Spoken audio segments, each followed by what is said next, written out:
Good morning, DawgNation. I'm Brandon Adams, and this is DawgNation Daily, the daily podcast for Georgia Bulldogs fans, presented today by Servpro. What a show we have for you here coming up.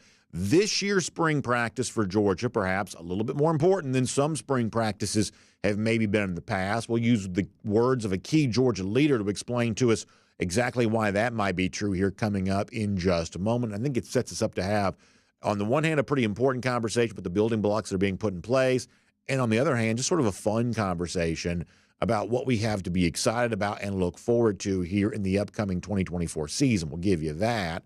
A player that I have touted as being, I would say, setting himself up for success at Georgia right now. His name is in the news a little bit today. We will tell you why about that here coming up in a moment. And some pretty provocative words, perhaps a little bit more candid than you sometimes expect from the camp of five-star quarterback Julian Juju Lewis. We'll give you that today there as well. Plus, Conor Riley stops by, too.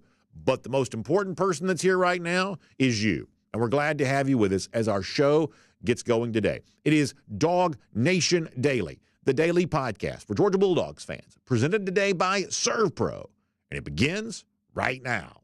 Today's episode of DawgNation Daily is brought to you by Servpro. Cleaning, restoration, construction. Presented by DawgNation.com. This is DawgNation Daily, the daily podcast for Georgia Bulldogs fans. Here's your host, Brandon Adams. Yesterday, we started the show by talking some UGA recruiting, and a couple of the names we mentioned prominently, the five-star offensive lineman David Sanders, the five-star quarterback Julian Juju Lewis. As it happens, we have pretty significant updates on both those players here today. Before the show is done, we'll give you the new details on Sanders, and in a few minutes, I would say a pretty provocative statement, perhaps a little more candid than normal, coming from the camp of five-star quarterback Julian Juju Lewis. That's coming up in just a few minutes' time, so stick with us for that. Before we get to any of that, though, can we just have some fun here for a moment? Now, admittedly, I am probably guilty of doing something that Kirby Smart probably does not like very much, which is when he speaks during spring practice or the players speak during spring practice, especially given the fact that so much of what happens in spring practice sort of happens behind closed doors, and we don't really get to see a lot of this with our own eyes until G-Day. I am probably looking a little bit more deeply into what's being said and probably sifting through to try to find the most interesting quotes that are being used. Obviously, Kirby has sort of always played a little bit of defense against interesting quotes. He just sort of likes to be as bland as possible, I would say, and I think he encourages his own players to do that too. And for the most part, we've always believed that, listen, it may be a very media-like thing to do to always be kind of looking for a sort of an interesting statement, but ultimately most of this stuff is sort of in the no harm, no foul category of, hey, this is a little bit more interesting than you sometimes expect from a Georgia player, but at the same time, it's also, just kind of honest and there's nothing harmful about anything like this. Perhaps an example of that the other day from Georgia linebacker Smile Mondin, who was one of the reporters who was in the room with Smile, kind of pointed out, not going through spring practice, but still being tabbed to speak to the media as spring practice begins. That gives you an idea of just what a key leader Smile Mondin probably is for this team here this year. And one of the things that Mondin was asked, and this is a very non-Georgia topic because, Kirby's always be where your feet are, WIN, what's important now. There is no look ahead for Georgia football, and that's typically for good reason. But Smile Mondin the other day was willing to entertain a topic about what the next few months are going to look like for UGA, perhaps kind of playing against type from what you would normally expect from Georgia. The question came up of, have you paid attention to the schedule that Georgia's playing here this year? And are you interested in the fact that Georgia right now is playing a schedule that's a little deeper and probably a little bit more exciting than we're used to seeing from UGA or perhaps any team in the SEC or maybe even most teams in college football in recent seasons? And Mondin, to his credit, was willing to entertain that, even kind of getting more specific about the actual game he was probably looking forward to more than any other. This is, I think, really interesting. I think it's fun. Smile Mondin the other day talking about the upcoming 2024 Georgia schedule. Yeah, and I'd be lying if I said I wasn't looking into that. It's really exciting, to see the teams we get to play next year, and then I feel like it's every kid's dream schedule. You want to play in those big games, those good games. What games do jump out when you feast your eyes on what's ahead for Georgia? I'm guessing some of the road trips you haven't been on before. Yeah. What games stand out? Really, all of them. You don't want to overlook no game, but Just, I guess games that stand out. Maybe one would be like Texas. I guess just because they haven't been in the SEC. Right. And then I can't remember. Oh, I do remember the last time Georgia played Texas. It was the Sugar Bowl. Whatever. Yeah. So it's been a while since they actually played. So just really excited for that game. I love that, man. I think that's really cool. And it's not always the kind of thing you hear about a Georgia player during spring practice where normally they're like, hey, listen, all we're worried about is right now. We got to get better for every game. All games are the same. Everything is equal. Nothing is any more interesting than the other. But in Monden's case here, he's willing to be honest to say, hey, I'd be lying if I said I wasn't looking ahead to this. I would be lying, which does, and by the way, looking ahead doesn't mean looking past. Let's also make very clear about that. That looking ahead to what's going to happen does not mean you're looking past whatever you happen to be doing right now. And in Monden's case, later on in that same press conference, you should go to the DawgNation YouTube page. You can see all of this yourself. He talked about, the things that he's trying to learn right now while he's not participating in spring practice. So Monden's is, plugged in and connected to all of this as he ever could be. But at the same time, he's also a human being. Of course, I'm excited about playing at Texas, and he might mention at Alabama or a season opener against Clemson. There, look at the schedule right there. I mean, look at those games. At Kentucky against his good friend Jamon Dumas-Johnson, now playing for the Wildcats, and Brock Vandagriff now playing there as well. At Ole Miss in November. That's a team that's earning playoff buzz right now. I mean, this is, just objectively speaking, the most interesting schedule that Georgia's ever played. And I would say there would be something wrong with the Georgia player if you're not interested in this schedule that Georgia is about to play. So we love the fact that Monden is willing to kind of go there to an honest place of, yeah, you better believe I'm thinking about some of this right now. That's going to be fun. He said, what, really excited about it? And I love that from Smile Monden. And I'll also say this. I think this is one of the things that I think is good if you're a fan on this too, because if we're just being like completely honest here just for a moment, there is a little bit of, I think, justifiable concern about sort of where things stand with college football here right now, that there's a lot of change. We're forced to sort of hold on and see if we can endure all of this or adapt to all of this. And in some cases for college football, I'm not going to get too detailed on this right now. You know what I'm talking about, though. In some cases, we're kind of concerned that are these changes actually changes for the better? And is the sport that we've known and loved, is that kind of slipping away from us? Whether that's overstated, it is still a concern that some fans have. So in those moments in which there are examples, I believe, of some changes for the better, then those of us who are fans need to be like Smile Monden. We need to embrace those things and be like, man, it is awesome that Georgia's playing Clemson on a neutral site. And it's awesome that Georgia gets to go to Austin for the first time in however many years, 60 whatever years. And it's awesome that the schedule also includes Ole Miss and Alabama and still got Tennessee on. Like, it's awesome that those things are taking place. That's an awesome and fun thing. And if you're a Georgia fan, you ought to be just as excited about that as Smile Monden is. And you got to try to find the good in the midst of the confusing, which college football has a lot of these days, and perhaps changes for the worse that some of us fear might be upon us. Let's also make sure we notice in the situation where change might be happening for the better. And I believe the upgraded schedule is certainly an example of that. But there's also something else going on there as well. That the schedule that Smile Monden talks about Georgia playing, the one that he's really excited for, that includes these sort of showdown-type games, showcase-type games, I think it also has the potential of spicing things up for Georgia spring practice a little bit too. Georgia kind of goes through this grind year after year after year, and there's something about the consistency of that that's really valuable.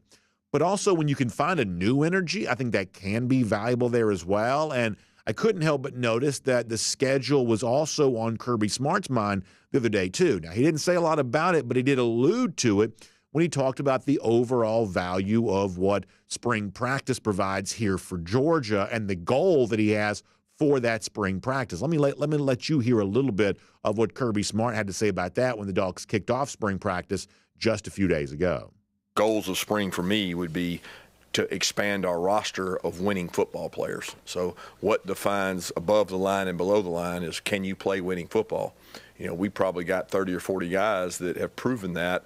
We got another 30, 40 that have to prove that to get the team we need to have ready to go play the schedule we have. So that statement from Kirby Smart is, I think, pretty interesting. And I want to start with the back part of it, work my way up to the front. Kirby says all of this work at spring practice is more important. And you heard him say this, because of the schedule we have to play. In other words, finding out his line of above the line or below the line, basically who meets the standard of being a guy we trust to put into a game and who's not quite there yet. All of that, Smart alludes to anyway, made more important because of the schedule Georgia's about to play here this fall, that the games aren't just exciting, they aren't just fun. They are also a potential motivator because you need to be at your best when you are facing better competition on a more consistent basis. That's what Smart is basically saying in so many words. And so the notion of, hey, who's above the line, who's below the line, how many guys do we have that are capable of playing winning football? That's a big question for Georgia here this spring. The schedule makes it true, but there's a degree to which that'd be true no matter what. You know, who is it that we trust to put into football games? I think it sets us up for a way and a vantage point to view spring practice for the remainder of the time ahead of G-Day on April the 13th. You know, Kirby Smart says this is our goal of spring practice. And the way that I think about this is this. I think we're going to do this a little bit over the course of the next few days. Sort of look at every position group within like two categories. You have some examples in the category of a certain position group where you're dealing with a known commodity, a player who is obviously, based on previous track record, sort of already at that standard of this is a player that's above the line, this is a player that we trust, this is a player that's already proven himself to be a very crucial building block into whatever success that Georgia's able to achieve here this season. And here's another category within that same position group of guys who are trying to work their way towards being that, guys who could have bright futures, but either because of youth or inexperience or whatever else, just haven't quite had a chance to put that together yet. That's sort of the spring for Georgia, each position group and those sort of twin pillars that could exist within those position groups. In fact, I want to give you an example from a position group here coming up, but first, let me take some time here to introduce the show. My name's Brandon Adams, and this is DawgNation Daily, the daily podcast for Georgia Bulldogs fans. We're presented today by Servpro. Now, listen, here's what you don't see. Every now and then there's like a little bit of a technical glitch or something like that. We have a very, very complicated system that the show broadcasts from. There are people working behind the scenes. Our buddy Cody Chaffins, we had a little bit of a technical glitch a moment ago, and he just jumped in here, and he was getting it done, and everything runs smoothly. It's sort of like the duck, just sort of gliding gracefully on top of the water while there's churning going underneath. You'll never see, hopefully anyway, all the stuff that goes on to make this show run as smoothly as it's supposed to, make sure we get great presentation for our friends like Servpro who make the show possible for you here today. Now listen, the work we do to make all that happen, frankly, pales in comparison to the hard work the folks at Servpro are doing each and every day for people who find themselves in a position of need. We have a lot of landowners in our audience. People own their own home, or they own some commercial property that, you know, is the place where they house their business, which is the source of their livelihood, or perhaps they're looking for some of that passive income that comes from a rental property or something like that. And for people who are landowners, for people who have real estate, and real estate's a part of your life in some form or fashion, the one thing that you obviously know can be a very harrowing situation is when there's damage there. It's caused by fire, or sometimes there's like a water leak that sort of turns into a huge mess. And it's the kind of mess created by that kind of water intrusion or fire damage or something along those lines that Servpro sort of lives to take care of for you. They are restoration specialists. What that means is when you've got major damage to some piece of property that you own, the folks at Servpro can restore it. They can get it back looking like it never even happened. That's what Servpro is all about. These are people who are dedicating their lives to doing that for you, because each and every Servpro office is independently owned and operated. These are independently owned and operated franchises, meaning that this is someone who's got a vested interest in the outcome of your situation. You want the cleanup to happen. You want it looking like it never happened before, like it was basically like all put together back like it never even happened. Well, that's what the Servpro franchise want for you there as well, because that's how they're making their living. That's how they are taking care of their families. So they're in this for you for the same outcome that you seek in a situation like this. So if you've had fire damage, if you've had water damage, if you've had something like that, trust the restoration specialists of Servpro. They have got everything you need to get it all back, cleaned up and restored like it never even happened. It's servpro.com, S-E-R-V, servpro.com. One more time, S-E-R-V, servpro.com. All right. In a moment, a quick update on something we announced yesterday that we haven't gotten a great response to. This is like just sort of casual and fun. There's not a whole lot of like bell and whistle to this. This is just something we're sort of doing just among friends here. But we had a great response to this yesterday, and we'll tell you more about that here coming up in a moment. Prior to that, though, let us go around the doghouse. And let me recap just a moment we were just saying before that, okay, so Georgia playing a tough schedule. Therefore, spring practice is important because you got to be ready for that tough schedule. Kirby Smart, with that in mind, said, because the schedule we play, the goal of spring is to find out how many sort of above-the-line, capable players do we have that we trust to put into football games here this fall. And what I said is, when you look at the various Georgia position groups, you can sort of break the position groups into like sort of two categories within the group. You've got some examples within a position group of this is a known commodity. This is a player that's clearly, to use Smart's phrase, above the line. This is a building block towards the kind of foundation for everything that Georgia wants to do this year.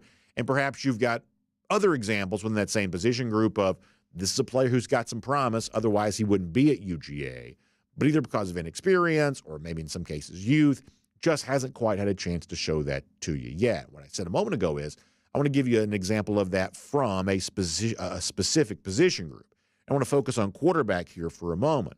Carson Beck is clearly in that first category of what I talked about before. He is right now kind of being treated as the top returning quarterback in all of college football, we would say, with good reason. So in your sort of building blocks of who are your known commodities, who are, to use Smart's phrase, players who are playing above the line, right now Carson Beck is clearly one of those.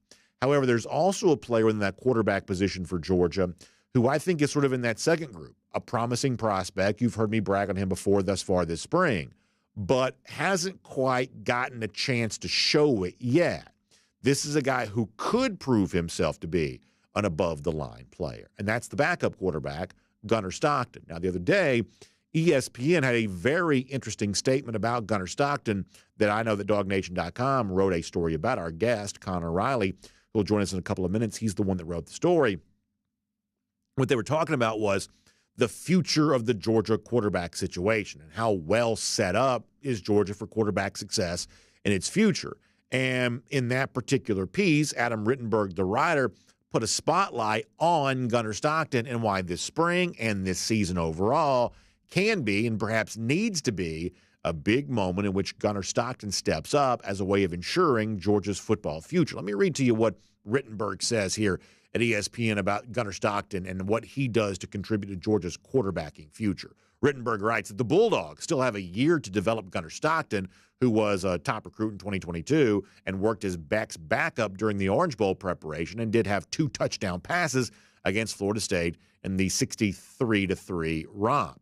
Rittenberg goes on to say that if Stockton doesn't make the necessary jump, Georgia would be an attractive portal destination for an experienced quarterback. After not taking a quarterback in the 2023 class, Georgia signed Ryan Puglisi, ESPN's number 109 overall recruit for the class of 2024. Now, here's what's important to note. If I'm making a bet, and listen, my individual predictions aren't going to be any more accurate than anybody else's is, but if I'm making a bet, as I've told you before, my bet is on Stockton for Georgia's success in the future more so than any player that you might be able to bring out of the transfer portal. Because let me ask you this. A lot of you follow college football very closely, not just Georgia football. How many teams are getting great because of transfer quarterbacks? How many teams are going out and bringing in the transfer quarterback and seeing tremendous success because of that? And how many times does a team go out and get a transfer quarterback over the course of the last couple of years and sort of find out that he may have been the best available and he may have been better than what so-and-so team had, but he himself is not a game-changing quarterback? I think we're seeing more of that the last couple of years in the portal than we're seeing the former. You know, there's a Caleb Williams who leaves Oklahoma and goes to USC, becomes a Heisman Trophy winner. And there's a Jackson Dart who leaves also, I guess, USC and comes to Ole Miss and makes them a contender. But for the most part, those are sort of, I would say, small examples within a larger pool of the transfer portal has not exactly been an easy button for teams who need quarterback. So far better to develop the guy that you have, far better to cultivate the guy that you have. And to go back to the overall theme of within every position group, you've got some known commodities and guys you're trying to work up for that. Right now, Gunnar Stockton, I would say, is in that group of guys that this spring, this fall, can be working his way up into being the kind of player that you trust, traveling a similar path to what Carson Beck, who's the current starter, once traveled there for UGA. And by the way, it's not just me who feels this way. Another guy who just caught passes from Gunnar Stockton the other day. Ladd McConkey, most important day of his life, UGA Pro Day. It sounds like he was very happy to have Gunnar Stockton be the quarterback throwing to him that particular day. And also, Ladd more than happy to tout the future of what he believes that Gunnar Stockton is going to be as a Georgia Bulldogs quarterback one day when he finally gets a larger opportunity. This is what Ladd said about that the other day. Oh, yeah, I appreciate him more than he knows coming out here and throwing for me. So he was slinging it around a little bit. So I know when Gunnar gets his opportunity to go out there and take over this team, that he'll do that. So I love that. That Ladd McConkey, as I said before, getting Gunnar throwing to him on pro day, Ladd sounding very confident about the future of Gunnar Stockton. And for this particular year, this is about more than who may be the starting quarterback for Georgia in 2025.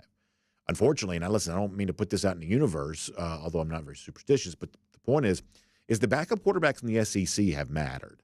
There have been moments in which backup quarterbacks have had to make significant throws. Georgia's 2 national championships were kind of born on the back of a former backup quarterback there at UGA. So the Gunnar Stockton story for Georgia is not just about what he could be if he is the starter in 2025, but it's also what he might be if he's called upon for spot duty here this season. So in that story that Kirby Smart tells of the goal of spring practice being finding out who do we have on this roster capable of playing above the line, of being guys that we trust to put in the football game, that's true for quarterback there as well. Known commodity in Carson Beck, but the backup matters because sometimes you need him.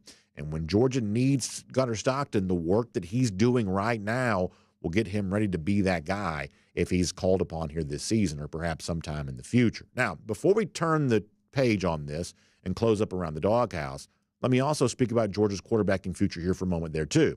My guess is this will turn into a larger conversation in future days and also be a topic we get into with our guest, Conor Riley, coming up here in just a moment. But yesterday at DawgNation.com, perhaps a little more candid than usual from the camp of 5-star quarterback Julian Lewis. His father speaks to Jeff Sintel at DawgNation upon just taking a visit to UGA, and a fairly clear picture of the thought process the Lewis camp is going through before they take some official visits, with obviously Julian slated to be here end of May, right there at the beginning of June, and then the other official visits they're going to take. I thought this was really interesting. We just talked a moment ago about if Stockton doesn't progress, does that mean Georgia takes a transfer quarterback? I kind of poo-pooed the idea of that, at least in terms of future starter at UGA. But Julian Lewis's camp is apparently also thinking about this there as well. Let me read this to you from DawgNation.com. Now, I'm going to read a little bit more than I typically do because I think these are really interesting quotes. So first of all, T.C. Lewis, who is Julian's father, says what they like about Georgia right now is the landscape. I mean, even the schools, right? Georgia's in a situation where they've got 3 scholarship quarterbacks and would really like to have 4. Now, this is where he gets very candid. He says, do they go in the portal and get a guy after spring ball? What does that room look like after spring? People can say, Lewis's father says, hey, commit today. But if you don't even know what the quarterback room is going to look like in June, it very well could be a different place. He would then go on to say later on this same quote, and you should read this entire story there for you. It's totally free at DawgNation.com. The other thing that Lewis's father says, this is very honest. He's got a right to be as honest and forthright as he wants to, and he chooses that in this moment. He says, I can't see, he calls him Juju. I can't see, it's a sort of a nickname for a nickname.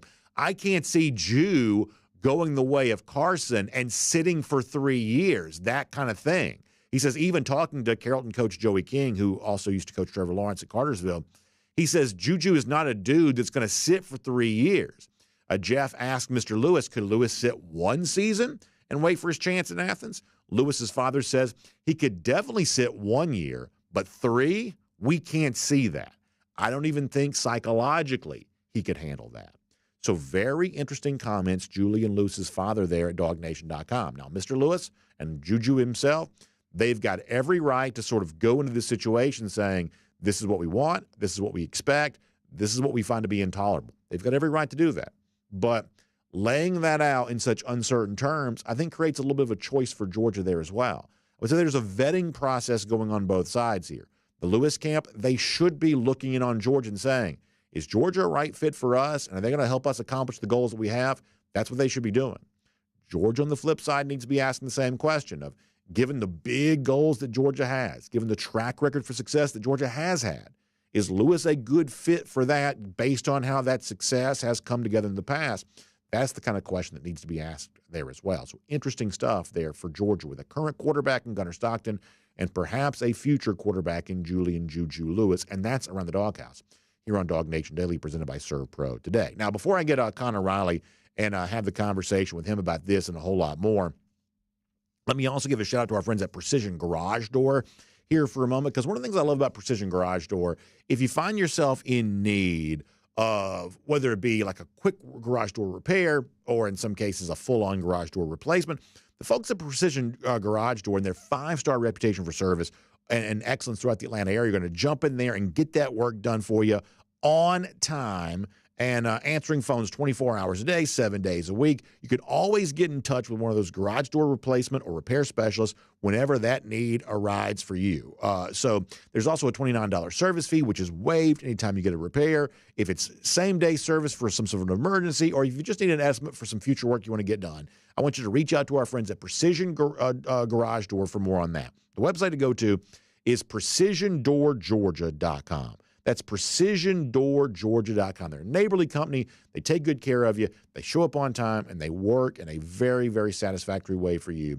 If you need a garage door repair, if you just want it to sound better, kind of blah, blah, blah, blah, blah when it comes down, or if you just need a brand new garage door so it'll look better and kind of feel better, our friends at Precision Garage Door got you covered on all that. precisiondoorgeorgia.com is the address. precisiondoorgeorgia.com. All right, I was going to talk about our Golden Shoe Bracket contest. I'm going to save that for a little bit later on. We'll get more into that here in a little bit because we're running a little bit late here today. Let me get Conor Riley right now on what's happening at spring practice, some of the stuff from the Lewis camp, and everything else going on with UGA recruiting right now. A lot to discuss coming off a busy weekend for Georgia. Let's do it all right now here today on DawgNation Daily, presented by Servpro. From Athens and across the SEC or wherever the recruiting trail may lead, here's a DawgNation.com insider. I am late getting to Conor Riley, and I apologize for that. He's obviously had some great stuff at DawgNation.com last few days. Conor, I thought your practice report the other day was terrific at DawgNation.com. Fun, I would imagine, for you to see as much of practice you got to. 20 minutes is a little bit longer than sometimes these things are, and I thought that you kind of came away with a couple of pretty interesting notes from them. I guess I'll start with that and sort of see where this builds to.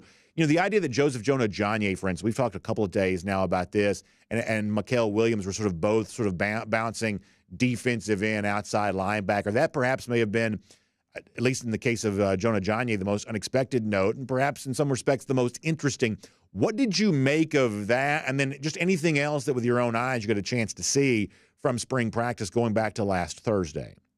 Yeah, I think the thing with Jonah-Ajonye is, in following his recruitment, he's still such a raw player. There's no need, I think, to quite yet put him into a box in terms of what he can do and what, you know, he might not be able to do. So I like the idea of him, whether it be playing both positions or even just sort of mirroring Mikael Williams as a guy who could potentially go on to follow in similar footsteps in terms of the way that Georgia goes about using him. I will note Jonah-Ajonye is already bigger in terms of a size, in terms of weight, than Mikael Williams. He much more looks like a true 4-3 defensive end. And it really stands out to see him out there physically. You can see why this guy is a 5-star. And you know, we'll see how he's able to help Georgia this year. I think this spring is going to be really interesting for him when you consider Tyrion Ingram-Dawkins out with a foot injury, and you think that defensive end spot where Trayvon Walker played for a long time. I think, you know, eventually Jonah-Ajonye can grow to be a similar physical specimen like Trayvon Walker was in his time at Georgia. You know, Malik Herring held that position for a long time. It's not always the most stat-heavy, stat-producing position on this Georgia defense, but if he can sort of earn reps there and get his head around that position, I think that's going to help him see the field for Georgia this year, because from a physical standpoint, this guy absolutely looks like an SEC football player. And so getting him up to speed, throwing a lot at him early to see what sticks and what a role might ultimately be, I think is one of the things that I'm really interested in seeing out of spring. The other guy on the offensive side of the ball, to me, that from at least a physical standpoint just really jumps out at you, is Colby Young, the wide receiver from Miami. I mean, look, there were some people sort of snickering when Miami had listed him at 6'5", 215, and Georgia lists him at 6'3", 220. You're like, okay, what size is he really? I got to say, I think he's closer to the Miami 6'5" than he is the Georgia 6'3". I mean, this guy's built like a horse that can play wide receiver. And by all accounts, he had a really strong practice on Saturday there for Georgia. And this guy is a real physical specimen that, maybe other than George Pickens, and Pickens was a very different physically built wide receiver, Georgia hasn't necessarily had at this wide receiver position a guy who just because of his size can win at the next level. And, I think you were one of the first people to latch on to Lawrence Cager all those years ago and how he could really help because of the touchdown production that he had at Miami. Colby Young has had 5 touchdowns in each of the last 2 seasons, and that's not insignificant to me. So if he's able to adapt quickly, and it seems like he has been, his physical size on the offensive side of the ball really stood out to me this past Thursday, rather. A lot of the conversation around spring practice is sort of in the unofficial category. It's I call it the online chatter, the whispers, the people who know somebody who knows somebody who knows somebody. So far, Colby Young sort of has the belt for the whisper campaign of spring. Is that safe to say? I would say yes. I would say it's Colby Young and Trevor Etienne are sort of the 2 whisper all-stars. And Trevor is sort of a different type player. You get out there and you see him and like, man, he's not as big as some of the past Georgia running backs have been. And I wrote about that today. And just, Del McGee very clearly, I think, had a type when he was recruiting running backs. And certainly you watch the way that position evolved over time. But they brought in Trevor Etienne before Del McGee had left to take the Georgia State head coaching job. And the fact that Trevor Etienne, already the first guy through drills, and as I outlined in the story, a guy that all the teammates have raved about how he came in and fit in with the team. And when you're coming from a program that's won only 11 games in the last 2 years to a program where, last season was a disappointing year and they won 13 games, there's always some sort of wondering of how quickly he's going to mesh with the culture there. So the fact that we've heard that, and that aspect of it, I think is really encouraging for Trevor Etienne in terms of what he's possibly going to be able to bring to the team. Because, I know Quinshon Junkins' move from Ole Miss to Ohio State grabbed a lot of attentions, but he's probably going there and he's going to have less carries because of the fact that he's sharing the workload with TreVeyon Henderson. Because Etienne's going to a backfield where he's going to be the guy, and quite frankly, I don't know what Georgia has at that running back room behind him.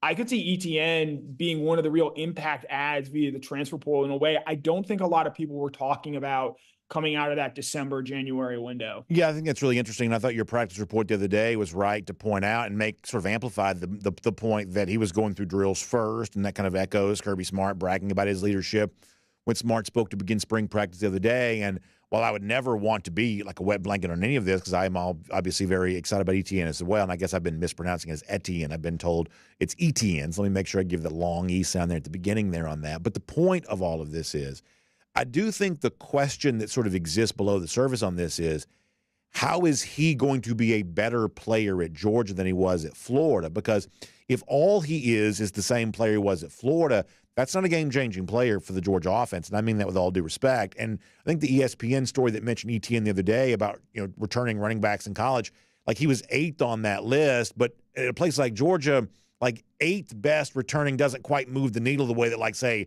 best returning quarterback does in the case of a Carson Beck or something like that. So for me, it comes down to maybe better offensive line, perhaps better scheme, perhaps more motivation because it's a better team.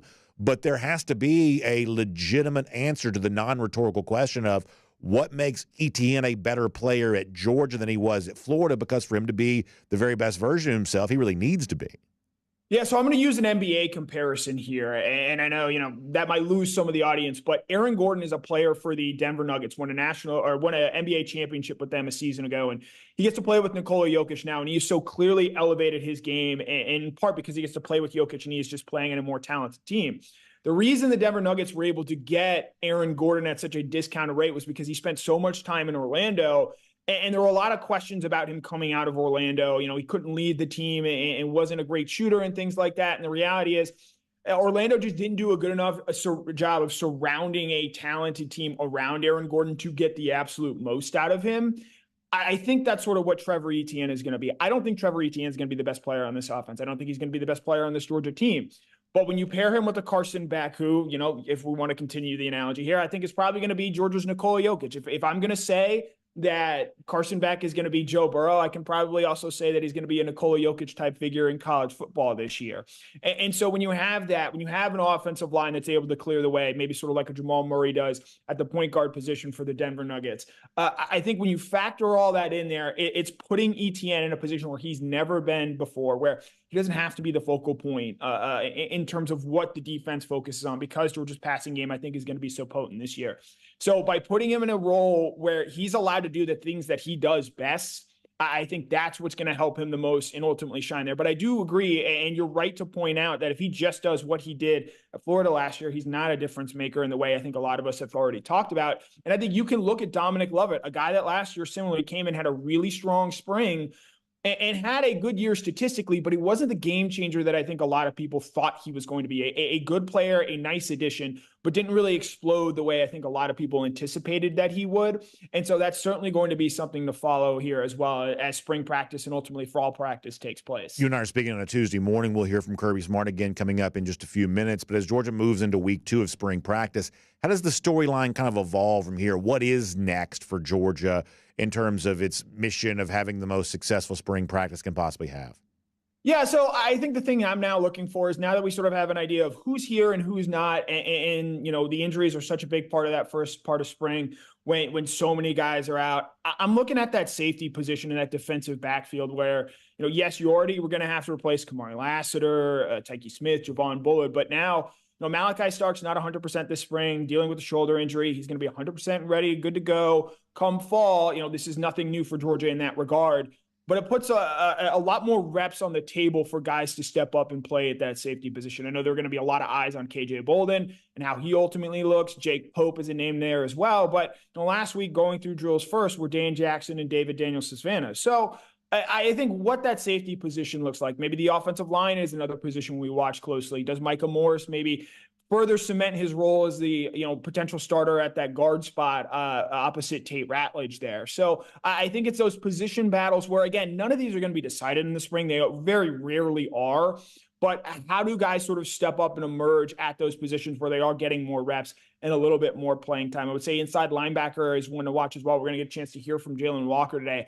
I'm really interested in his development because I think at the NFL, he is an inside linebacker. And I know Brian Kelly made a lot of headlines earlier this offseason when he said Harold Perkins is going to be an inside linebacker for us. The reason why is because while Harold Perkins and Jalen Carter are incredible pass rushers and what they're able to do on third down, at Harold Perkins' size, 6'1", 220, and even at Jalen Walker's size at 6'2", 245, they're just not big enough to be edge players on a down-by-down basis at the college level, much less at the NFL level as well. So this spring, I think, is huge for them to get the reps in low-pressure situations, to get out on the field and see what they might be able to give you at that inside linebacker position. All right, the time we have left, I want to talk some recruiting because I thought that was probably the biggest thing to come off the weekend. Just really, really interesting developments because of the huge list of impressive names that Georgia hosted. Now, there are two things I want to address here.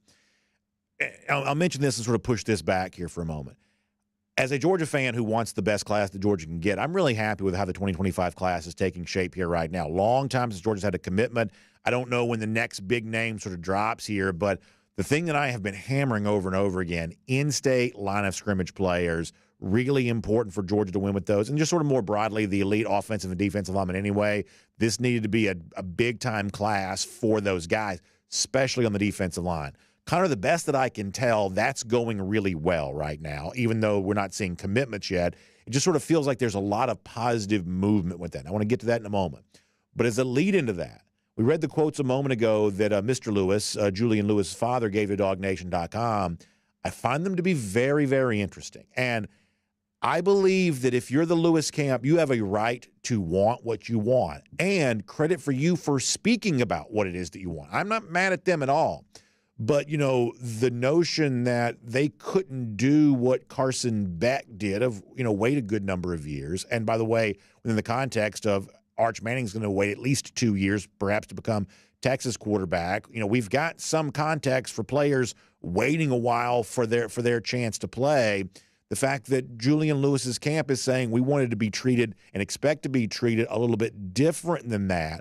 Connor, what that leads me to believe is not only is Lewis facing a choice about where he wants to go to school, which includes Georgia, Connor, just to put it bluntly, I believe that Georgia's facing a choice as it relates to Lewis there as well. Do you agree?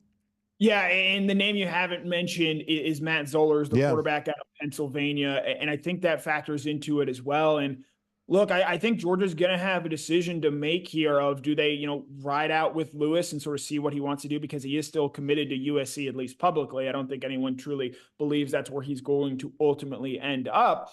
And this is something where Georgia's going to take the best player. They're going to take the player that they believe best fits into their system.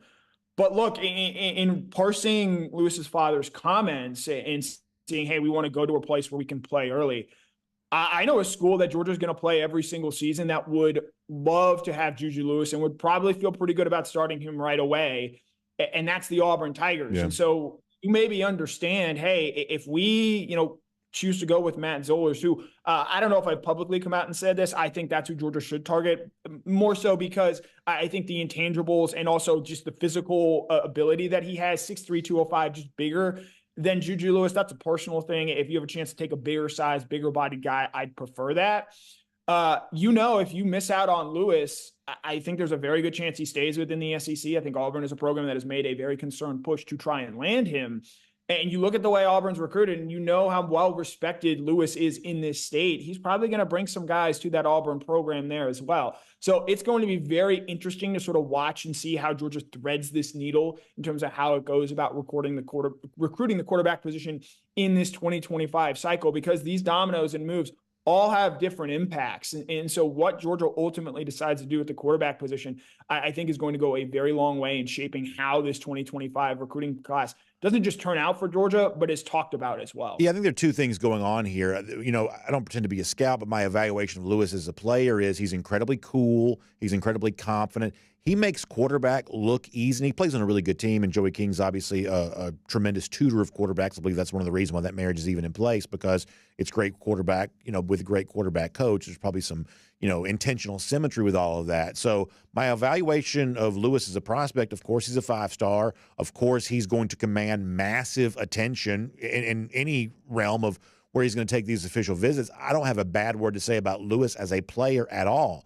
But this is a Georgia show. We're kind of a pro-Georgia show. And we're talking about, the recipe that's led Georgia win national championships in the past, prioritizing a guy like Lewis over someone like David Sanders, someone like Elijah Griffin. I've said before, if I could have one player in this 2025 class, Elijah Griffin's the guy that I want. And I think you could, you talk about Warren Gaston, you could talk about, Cortis Smith, you could talk about Mason Short. I mean, it's the line of scrimmage guys that I think is what made Georgia a national champion. And I'm not saying that, if Julian Lewis doesn't want to be here, I don't want him. I'm not getting my feelings hurt. I'm not any of that. This is a very premier quarterback prospect. Of course, they're going to have wide-eyed, evaluations of where they're going to end up going. I'm just saying, in the case of Georgia, there are recruits in this class more important than Julian Juju Lewis. Michigan won the national championship last year. J.J. McCarthy going to be a first-round pick, potentially even a top 10 pick. BA, in the game against Penn State last year, do you remember how many passes J.J. McCarthy completed in the second half of that game? I know they ran it like 30 times in a row at one point in time, so I'm guessing the number was very, very low. You and I had the same number of completions that day in the second half against Penn State. It would be 0. I think we have seen in college football in recent years, if you have an overwhelming advantage on the line of scrimmage on both sides, whether it be the offensive line or the defensive line, it's going to take you a very, very long way. We've talked so much about, and going over the 2023 team and where they came up short. They just, in my opinion, didn't have the defensive line difference maker or difference makers that they did in years past. And so, look, and Kirby Smart has said this, and I think we've learned a little bit from the way the Dylan Raiola recruitment sort of shook out, especially there at the end. If you're wanting to be a 5-star guy, that's great and all, but if you want to come in and play early and want certain guarantees, Georgia's just not that program for you at the quarterback position. I think you're going to have to go out there and earn it. And we've seen, Georgia is very comfortable having guys sit in their system for a while, whether it be a Carson Beck, a Stetson Bennett, even eventually maybe a Gunnar Stockton or a Ryan Puglisi.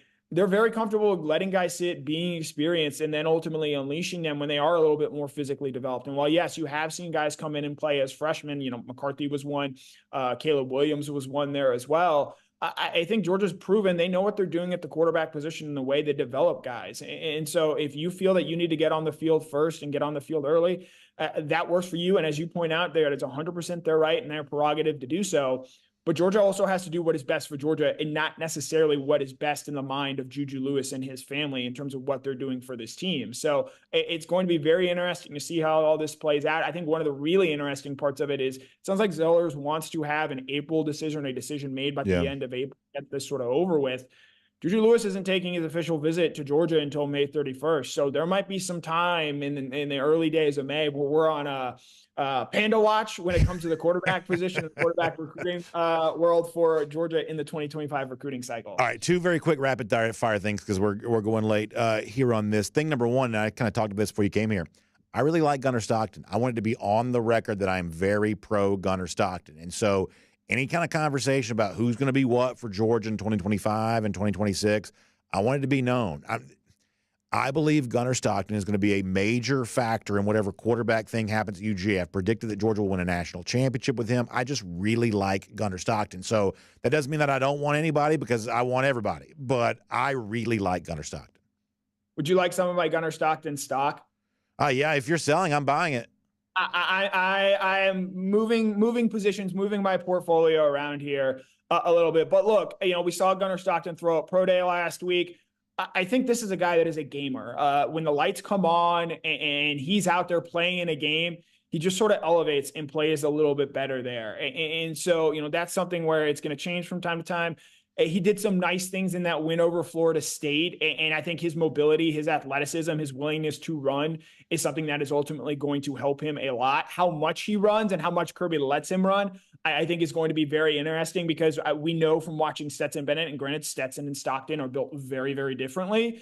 They did not really want to run Stetson unless it was in that red zone area and he was able to rack up touchdowns in that regard. Whereas what we've seen from Gunnar Stockton, both as a high school player and in the brief times in college, is he's willing to run, when Georgia's not close to the red zone. And so I think how he continues to develop as a passer is big. He's pretty clearly going to be Georgia's backup quarterback this fall. And look, it's a tougher schedule for Georgia, yes, but there are going to be opportunities where Georgia's up big over the course of the year. And, you think that Tennessee Tech game, second week of the season, maybe some of the other home games Georgia has, they get up big. I'm going to be watching with real interest in terms of how Gunnar Stockton goes in and plays, because we saw with Carson Beck, there were some questions about whether or not he was ultimately going to be a starter at Georgia. And during that 2022 season, when he was the backup and came in for Stetson Bennett, he really impressed people with the way he played, specifically that game against Vanderbilt that comes to mind there. So if Gunnar Stockton's able to follow a similar progression to Carson Beck, I think he could absolutely be the starter for Georgia and be a very productive player for the Bulldogs moving forward. Absolute last thing, and we can make this quick as well, but do you agree with the read that I have that while I don't know when the next big commitment comes from Georgia, I kind of like where it sits with Griffin right now. I sort of like where it sits with I don't know about David Sanders as much, but it seems like that visit went well over the weekend. That when you start looking at some of the Juan Gaston, I'd say I think that Georgia may be in an okay spot right there right now. That these are not official predictions necessarily, but it seems like there's positive buzz with the kinds of line of scrimmage players, offensive and defensive linemen that I've said I want Georgia to get. It seems like that's all going pretty well right now. Do you get the same read on that? I do. Cortez Smith is a name to throw out there. Josh Petty is one that Georgia is trending for as well. So again, long way to go with all of this, but Georgia's in a very good position with a lot of these key names. And we talk so much about the guys that are uncommitted, the Elijah Griffith, as you see right there. Good Lord. Don't forget about Justice Terry as well. This is a guy that I think can be a real difference maker for Georgia moving forward. And, you talk about building on strengths. Georgia's already got 2 tight end commitments in this class. Ethan Barber at I believe now Milton High School. He was at Alpharetta High School. And then Elias Williams out of Camden County down there. Where Georgia has won in recent years has been on the lines of scrimmage, and this 2025 recruiting class is shaping up to do that as well. But yeah, before I go, I know you said last week, Georgia football practice report are your 4 favorite words. We're going to get you to watch practice again today. Nice. I'm going to give you the opportunity. What is something or a player that you want me to watch and specifically write about coming out of this practice today? I'd like to hear what KJ is doing. I'd like to hear about KJ, I think. I think that KJ would be a good one because it seems like we're hearing some okay stuff. It's also a very crowded situation there. And I guess Ellis a little bit too there on that. But I feel like that you touched on defensive secondary, I think, a moment ago there as well. I think to me that seems like probably the most fun thing right now. And I would also add other side of the ball. does Colby Young do something with the media there today that sort of backs up the, hey, did you hear about blah, blah, blah? I think that those are the things. A Colby Young and a KJ Bolden / Ellis Robinson, I believe from a practice report standpoint, that's probably the thing that I would like to hear more about based on what you're able to see today. Okay, so check back to DawgNation around 5:15, 5:30 today. You will find a practice note on KJ Bolden and Colby Young. So the problem is now we've done this live, and so when we get there, Kirby's going to have him on the stationary bike. Kirby always one step ahead. He'll have them doing yoga when we get there, or when you get there, but nonetheless. Connor, good stuff. I love reading it. I think your coverage of spring practice has been outstanding. I really, really appreciate it. And it's fun to talk some recruiting with you there as well. And we'll look forward to doing all of this again here very soon on DawgNation Daily, presented by Servpro. As always, it was a pleasure. Good stuff. Let's take a look around the rest of the league. This is SEC Through. So long there, but I think worth it. And by the way, a little bit of a play the hits there at the end, a little request line. Did I give the right answer, Colby Young and KJ Bolden? Are y'all okay with that as the things you're most interested in perhaps hearing a little bit more about? Hopefully you like that. Maybe I should have said something different, but that's kind of where I am there right now. So fun that Connor would give us the chance to do all of that. And speaking of fun, boy, you talk about fun. I had a chance, we're going to do an update on our Golden Shoe Bracket contest here in a moment, but some of the people that checked in and are going to participate, we had a great response yesterday. People are going to be on our DawgNation cruise, and I feel like I know them because we've hung out together. And for those of you who are going to be on your DawgNation cruise for the very first time coming up in a few weeks, man, I can't wait to share that time together. We just like having fun. We like doing fun things. And I'm so thankful that I work at a company like DawgNation that gives us a chance to partner with a great company like Royal Caribbean to do something like a DawgNation cruise coming up in just a few days. And honestly, if I had my wish, we would all be on it together. Obviously, the ship wouldn't even be large enough to hold us all, of course. It takes several cruise ships to fit our audience, thankfully speaking. But nonetheless, we would love for all of you to have your chance to be on a Royal Caribbean cruise vacation at some point in time here in 2024. We think this is a great time to be able to do that. And Jessica Slater's a great travel agent that can do it for you. You can give her a call, 770-718-9147. That's 770-718-9147. You can email her, jslater@dreamvacations.com. And one of the things you see there is you see Allure of the Seas sailing towards Perfect Day Coco Cay.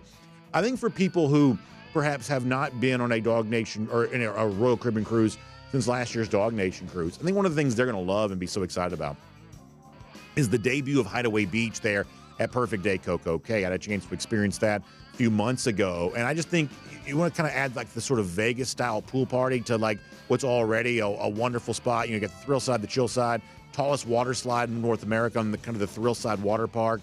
The chill side's got the Oasis Lagoon and the wonderful areas to sort of relax and kind of have the kind of peace and quiet.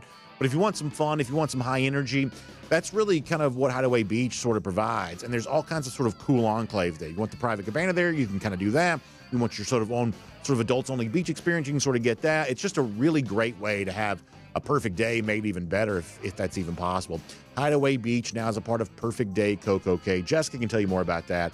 So once again, give her a call, 770-718-9147, or email her, jslater@dreamvacations.com. So Connor and I talking a good bit of UGA recruiting a moment ago. One of the things that comes up, we've said, and this is not a disrespect to Julian Juju Lewis. I hope Juju comes to Georgia. Of course, I want great players to come to UGA. Lewis is, pretty clearly from a prospect standpoint in that category. But there are names that probably ring in my ears a little bit more, and one of those is David Sanders. We talked about Sanders yesterday. And there is an update on Sanders' recruitment here right now. We now know the schedule for his official visits. Obviously, Georgia will be one of those. Let me show you this on the screen. Details as it relates to Sanders going to Clemson on May 31st. That's sort of the big school here. Prior to that, you'll see South Carolina on April 19th. It's Georgia on June 7th. It's Tennessee on June 14th. It's Alabama on June 18th. And it's Ohio State on June 21st. Now, let me give you a thought here, and this is just, frankly, my knee-jerk reaction. We know that no matter all the official visits he may be taking, it sort of feels like this may be a Georgia-Clemson battle. If Clemson's the number one suitor along with Georgia for David Sanders, then I like Georgia in that situation. Kirby Smart just is a little bit more capable of kind of throwing elbows in a recruiting process than a guy like Dabo Swinney's proven to be. I have great respect for Matt Luke. But based on previous track record, I sort of feel like I like Stacey Searles in that battle, perhaps a little bit there as well. Now, listen, when you go to Clemson, they're going to be putting that pressure on you. They're going to want you to commit there on the spot. They're going to be doing everything they can to get you to do this. And obviously, they can talk about sort of the long-range relationship, things like that. But in battles like this, I think that Georgia's earned a lot of respect and credit. And so we'll see if Georgia's able to do that there. Those official visits for David Sanders, they do come out. We got play-in games tonight. They don't like to call them the play-in games. I believe they call them the first four. But we're getting rolling with that. And we have our Golden Shoe bracket contest going. We talked about this yesterday. We got a great response. I was so thankful. And this morning I got up early and kind of sent the link out to everybody to be a part of this. So if you want to be a part of our Golden Shoe bracket challenge, this is nothing special. Like this is just sort of the same, type of, there's no extra bell and whistle. This is just something we're doing for fun. We're going to let the winner come and get a chance to take a bow live on the air on DawgNation Daily, which we're excited about. And we got a great response to this yesterday, but there's still time for you to be in on this there too. So here's what I want you to do. My email address is brandon.adams@DawgNation.com. You can send me your name, your email, your mailing address, and your phone number. And the reason why is because I want to be able to contact you if you're the winner so we can get you live on the air here. And we're going to try to do a couple of other prizes there too. So I'm going to see if we can have some mailing addresses so we can perhaps send something out to you. We're going to try to do that anyway, where possible. So once again, my email, brandon.adams@DawgNation.com. We got a great response to this yesterday. I think it's going to be really fun. People are already getting their brackets in there. So many people saying so many nice things. Just really appreciate that.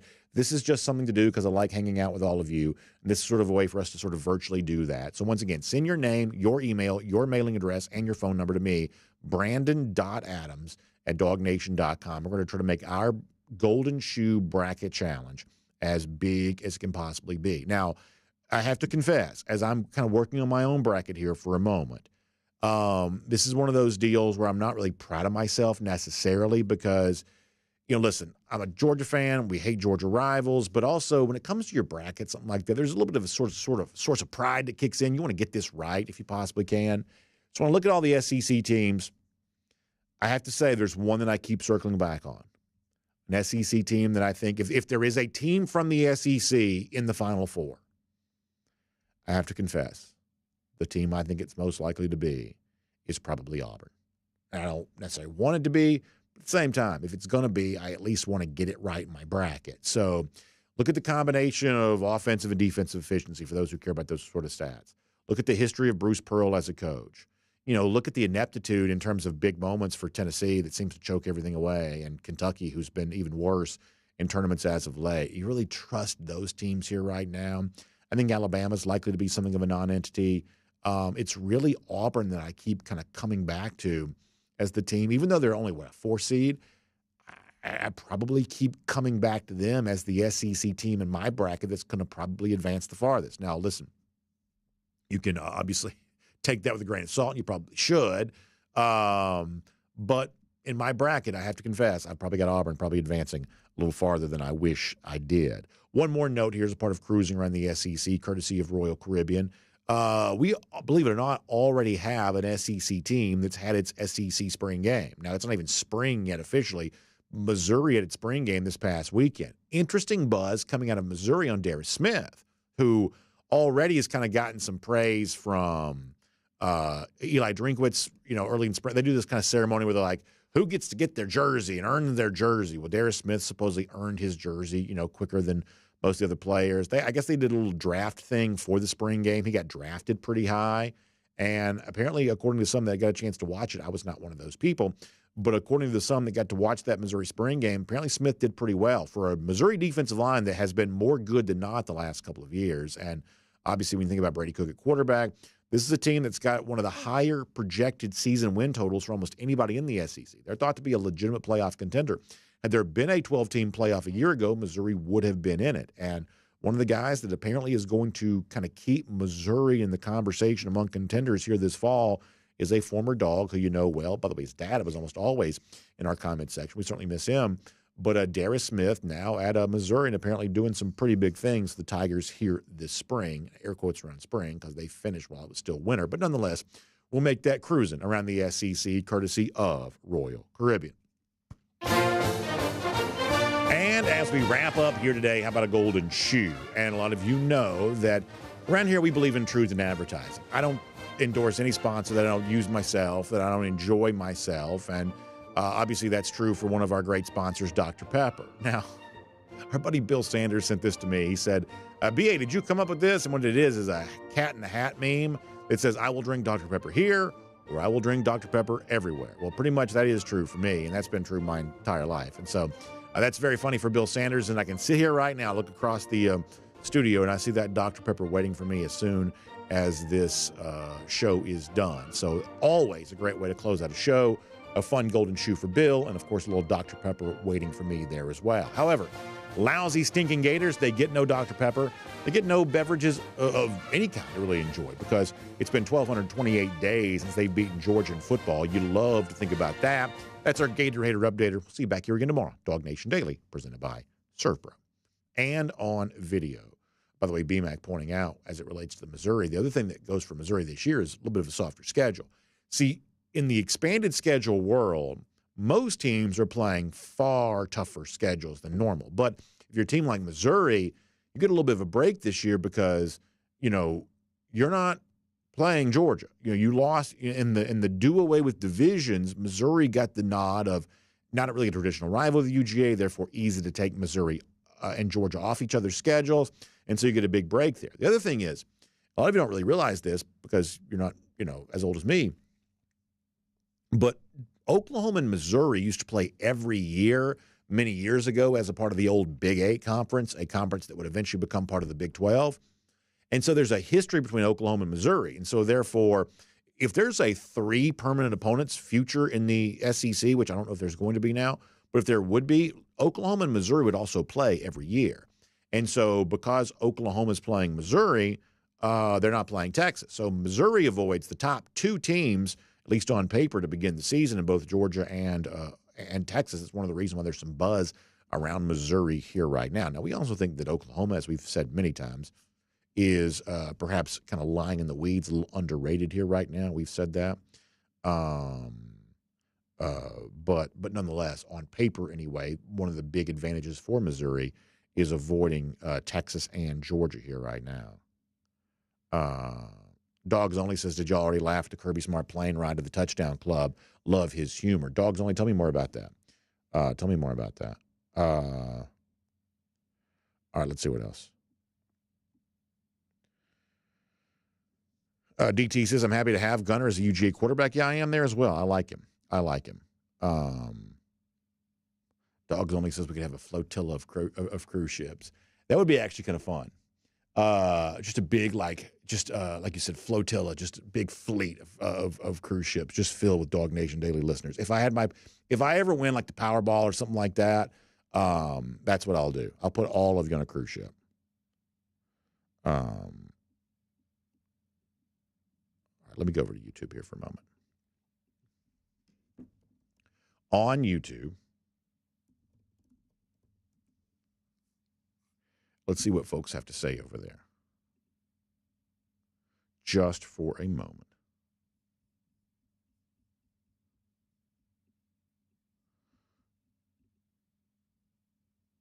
Now we're there.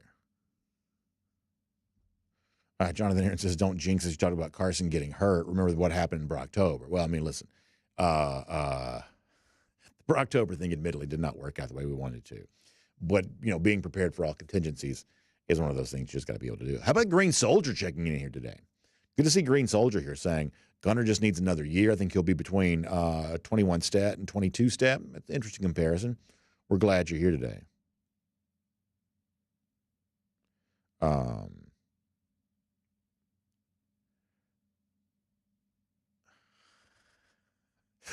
Chase Shipe says, thanks for the betting tip of taking Auburn to lose in the first round of the tournament. Hey, if you want to fade my picks, you are more than free to do that, and you may be right, because these picks are sort of based on a very, very small bit of information. Very, very small bit of information. Now, honesty compels me to admit that if you faded all my football picks the last couple of years, probably not profitable, but in this particular case, you might be. You might be. Certainly fair. Oh, gosh, Green Soldier had his first child. That's amazing. He says she's already a damn good dog. Boy, that's awesome to hear, man. So happy. We obviously love your family, and so happy to have you as a part of the program. And congratulations on the new addition. That's a big deal and a great thing. Obviously, great people. That's right. Auburn is playing the Bulldogs in round 1. So there you go. And round 2, they could be playing UAB, which, the in-state schools in Alabama have a very weird relationship with UAB, especially Alabama. You're talking about great SEC soap opera. Some of the stuff that has gone on between the University of Alabama and UAB throughout the years is amazing. Paul Bryant, Bear Bryant, and Gene Bartow hated each other. Hated each other. So this is not quite that, but Auburn UAB, I believe that could be a round 2 matchup. That could be very interesting. Let's see what else is going on. Paul Moon says, I don't see the Gunner stat comps other than their smaller mobile quarterbacks. They play completely different. Yeah, I mean, I would say the Gunner's got more of the upper body build, and in high school, he was more of a little bit of a straight-ahead runner. I mean, I hate to make this comparison because it kind of taints him, but, I mean, his running style reminded me a little bit of Tim Tebow, a little bit more of a, so he sort of ran like a fullback sometimes. But he was also a very prolific passer there as well. Lang Stank says that Drinkwitz is a good coach. He's just goofy. As I've said before, I believe as Drinkwitz gets older, this sort of goofiness goes away, and so to me, I don't think there's any coach whose stature has risen more over the last year or so than Eli Drinkwitz probably has. I feel like he's kind of coming on here a little bit.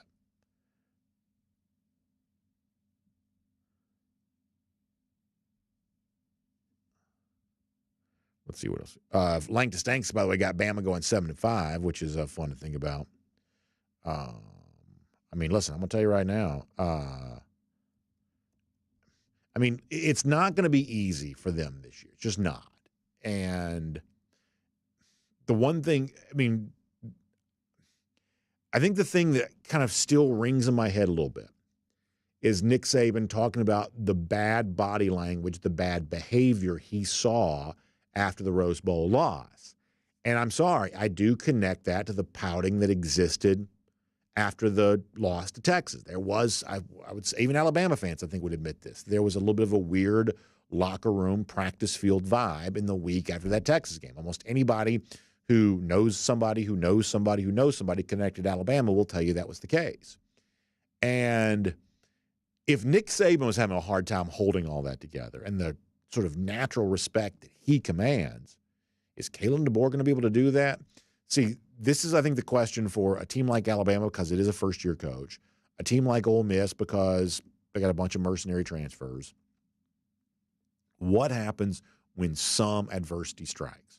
When some adversity strikes, and for every team it will, when some adversity strikes, is there going to be a folding of the tents and a packing it in? Is that what's going to be the response to all of that? And we simply won't know until it goes down. On Facebook, let's see how folks are doing over here.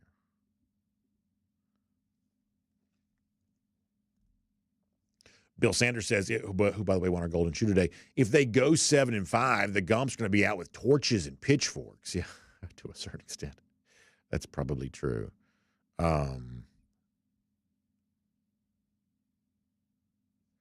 Keith Fold says, as much as I love Georgia football, there's nothing in life more satisfying than having children with the woman you love. Yeah, I tell you, it is amazing to me, just to get into my personal life for like a couple seconds here. Like, I was in my 30s. I had kids a little later than some people do. I was probably 35 when my first child was born. And, in my early 30s, it's like kids were just the farthest thing from my mind. That was not really on my radar. It wasn't even really something I necessarily knew that I for sure wanted to do.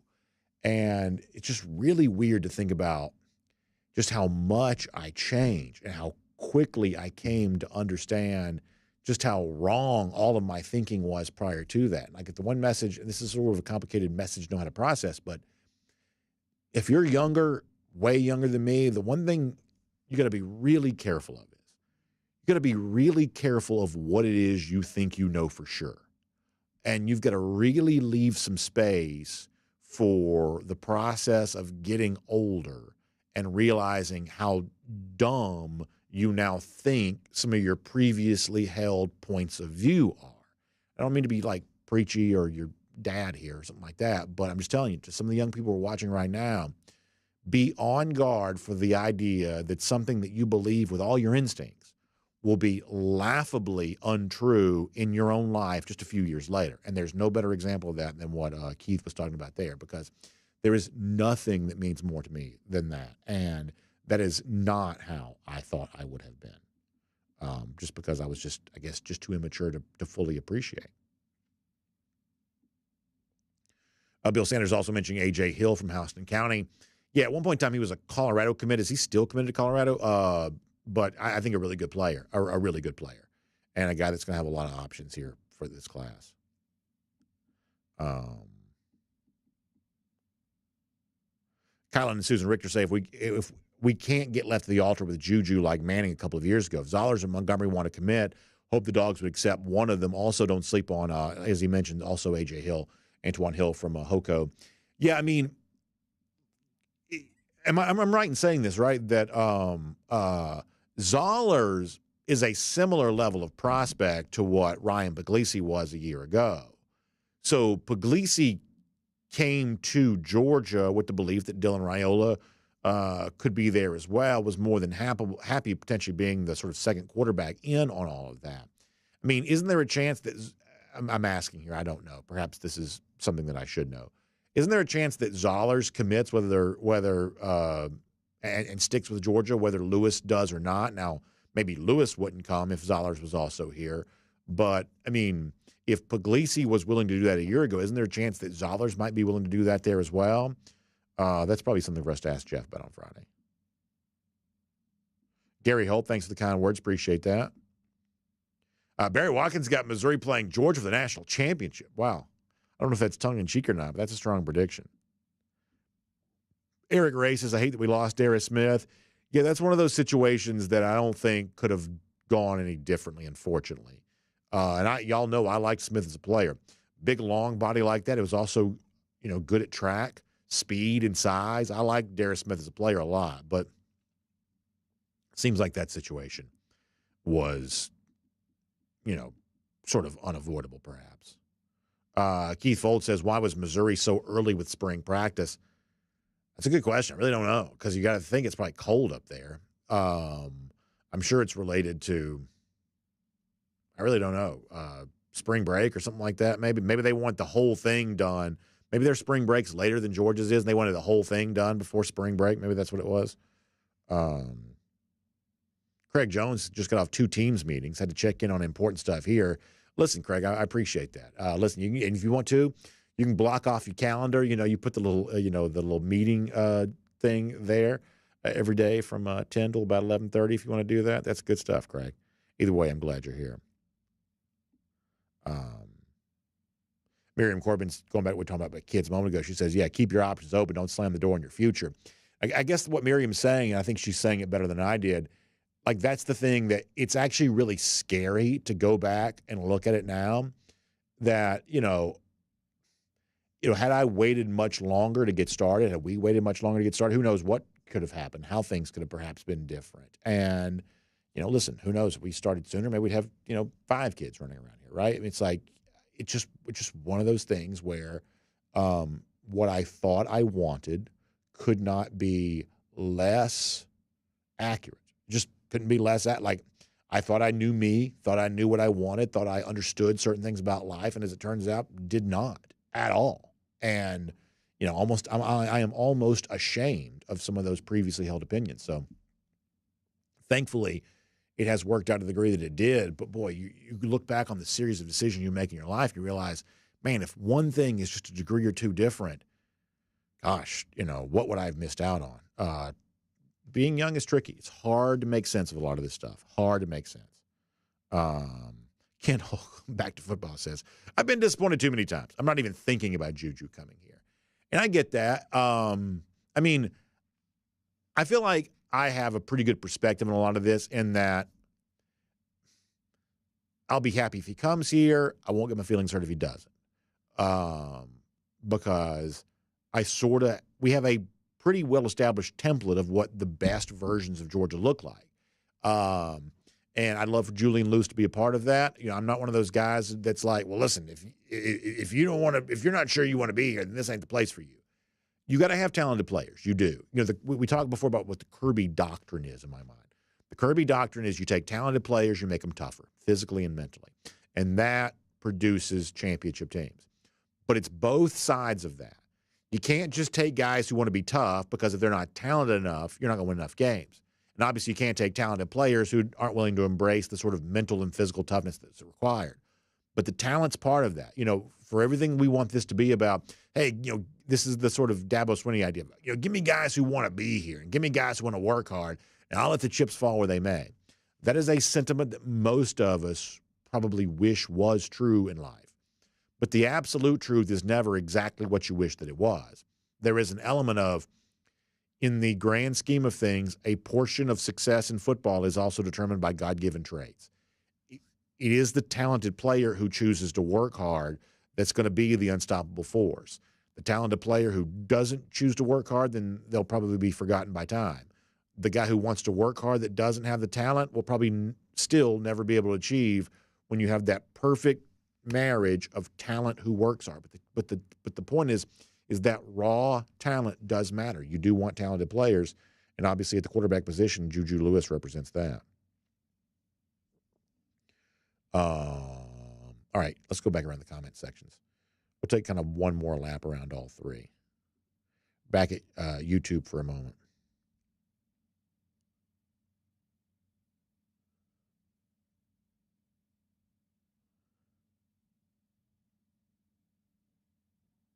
Jonathan Aaron says, what do you think about that $11 million contract for DeBoer? I mean, we'll see. We'll see what he proves to be worth.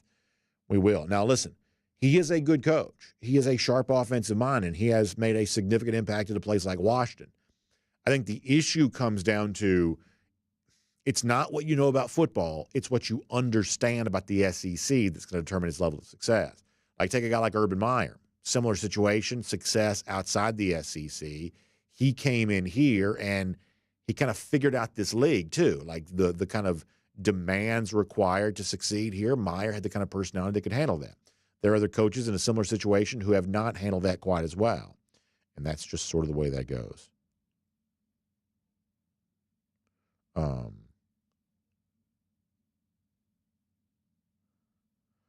MRH 3535 going back and revisiting the Dylan Raiola thing. And listen, I mean, I think it's easy to sort of make some pretty strong assumptions about what likely happened there. A lot of the rumor mill will kind of confirm a lot of that. And obviously that sort of factors into the Arch Manning thing, which sort of feels like a cloud that sort of hangs over what goes on with Julian Lewis. And I do get all of that. I do. At the same time, I don't think that Georgia has lost much in not getting Arch Manning. We'll see what happens as far as losing Dylan Raiola goes. I would say that I'm not too stressed out about that. And, ultimately, if we, coming off the official visit, May 30th through June 2nd, whatever it is, we'll probably be hearing some good things about Lewis and Georgia. We will likely be hearing that Georgia's a real threat to win this recruiting battle. That's either because it's true or because the presence of Georgia could raise the price from somebody else. So one way or another, I would say we are destined to hear some rumor mill stuff connecting Lewis to Georgia, whether it's real or just convenient. We'll be probably hearing some of that kind of stuff. And I'll go ahead and tell you, of course, we'll be a part of that conversation. Of course we will. And I'll go ahead and tell you that at a sort of base level, I think those of us who are Georgia fans should want Georgia to get all the best players it can possibly get, which would obviously include Julian Lewis. So we'll follow this story. We'll cover it. And the moment that Lewis, if he were to choose something else other than UGA, then we'll do exactly like we've done in the past. We will move on with the full confidence that Georgia is going to still set itself up very well for success in the 2025 class. Because to be a little bit of a repeater here, there are those elite offensive and defensive linemen that I believe that Georgia needs more than anything else. So there you go.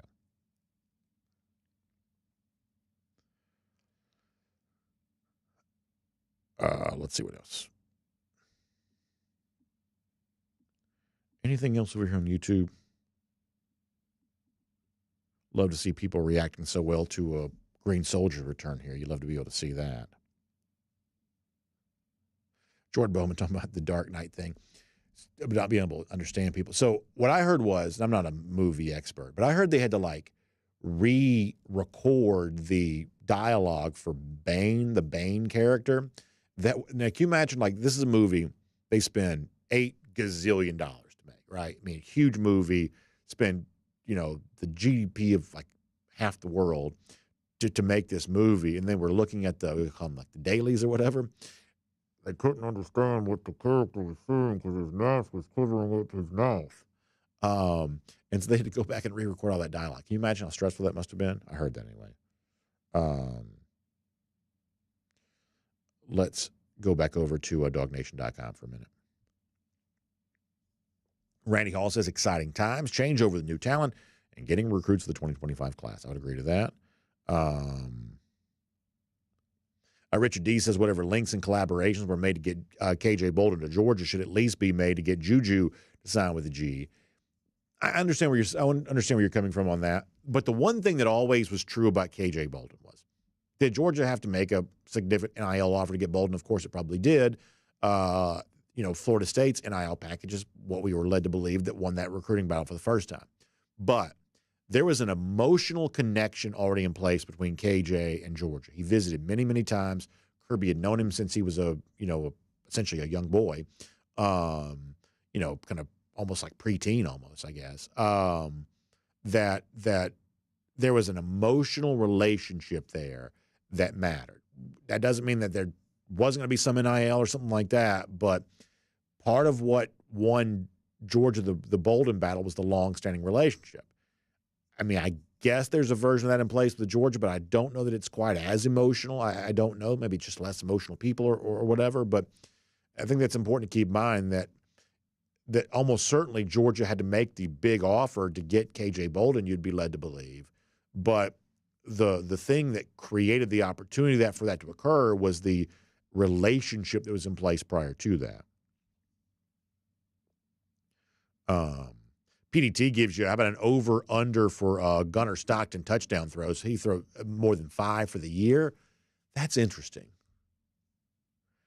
I think it's probably a pretty good number, but I might go slightly under that just because Georgia has a tendency not to throw very much when the backup quarterback comes in the game. But it's an interesting number. It is an interesting number. Let's see what else. Craig Jones wants to see somebody get NIL under control. I mean, I think there's a lot of belief out there right now that some of the stuff around the new college football playoff contract and things like that are being done with the idea that the players would also participate in some of that revenue sharing. And so, therefore, that could potentially be a way of perhaps, to a certain degree, to use your phrase, getting NIL under control. We'll see if that is indeed the case. All right, we're going to go for now. Thank you for your comments here across all of our platforms. And thank you to our friends at RS Andrews for making it all possible. That's who you turn to for your air conditioning, heating, plumbing, electric needs. Heat was back on last night. Is your furnace and your heating system working okay? If it's not, while we still have some cold weather left, get it tuned back up to factory fresh specs. Our friend at RS Andrews, story after story, RS Andrews has been delivering smiles. How do they do that? Well, the RS stands for rapid service. They show up, they take good care of you very, very quickly and leave you feeling very satisfied. So find them online today, rsandrews.com, for your air conditioning, heating, plumbing, and electric needs. And by the way, if you have not signed up yet, still time for you to join our Golden Shoe Bracket Contest. So many of you already have. The response has been great, and I really appreciate this. Love to have some more. Just go to my email address, brandon.adams@DawgNation.com. I'm going to ask for your contact information because if you win, we want you to come on the show, and I want to be able to reach out to you. And we're going to try to do some other prizes there as well, so who knows, I may send you something in the mail there as well. So give me your name, give me your email address, your mailing address, your phone number, brandon.adams@DawgNation.com. And I will put you in, give you a link to be a part of our contest. And it's going to be a really, really good time. So be a part of that. And then we'll see you back here tomorrow. DawgNation Daily presented by Servpro and our RS Andrews Cool Down when it's all said and done. Have a great day, everybody.